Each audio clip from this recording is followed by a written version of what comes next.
Former President of the United States and current Republican candidate for president in 2024 now explicitly calling for the termination of all rules, regulations, and articles in the Constitution. Donald Trump sharing that message on his social media platform this weekend as he continues to relitigate his 2020 presidential loss with bogus claims and conspiracies. Newsy White House correspondent Kellen Howell joins us now from the nation's capital. And Kellen, Trump is making these comments not long after announcing his bid for the White House.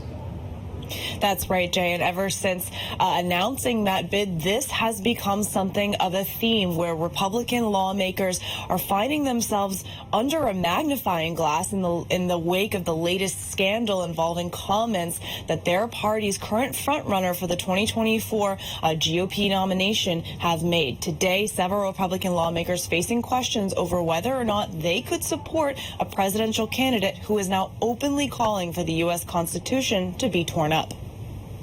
Some Republican lawmakers on Sunday sharply criticized former President Donald Trump over his social media post calling for the U.S. Constitution to be terminated. First of all, I vehemently disagree with the statement that Trump has made.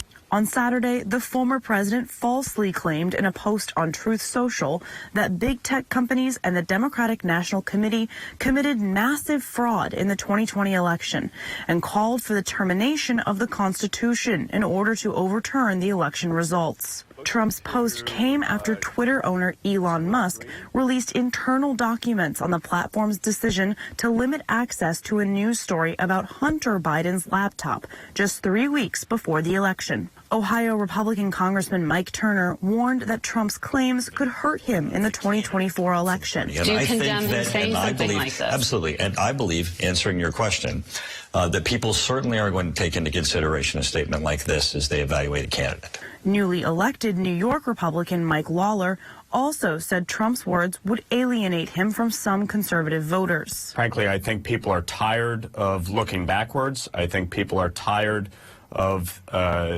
discussing the grievances of prior elections, and they want to know what we're going to do to address the challenges. And I think the former president would be well advised to focus on the future if he is going to run for president again. The former president's comment is now putting some self-proclaimed constitutional conservatives in the hot seat over their support for him, like House Republican David Joyce, who on Sunday refused to disavow the former president over his comment. I'm asking you, if he's the nominee, will you support him?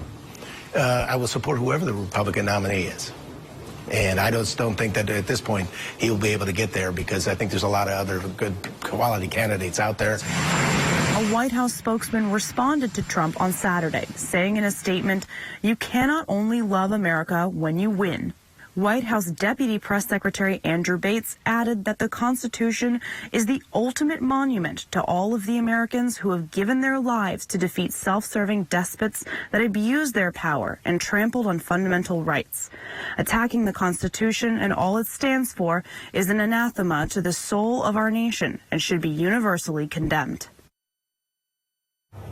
And Jay, this is just the latest in a string of controversies surrounding Donald Trump ever since he announced his candidacy for president in 2024. In fact, just on Friday, prosecutors in a New York trial looking into potential tax fraud in the Trump organization gave their closing arguments, and in that argument said that Donald Trump himself was fully aware of a scheme that was hatched by these business executives to avoid paying personal income taxes. That verdict is still in the hands of the jury. We haven't gotten it yet. They're expected to begin deliberations on that on Monday. Jay. Yeah, just one of several investigations into the former president. Newsy's Kellen Howell outside the White House for us. Thanks, Kellen.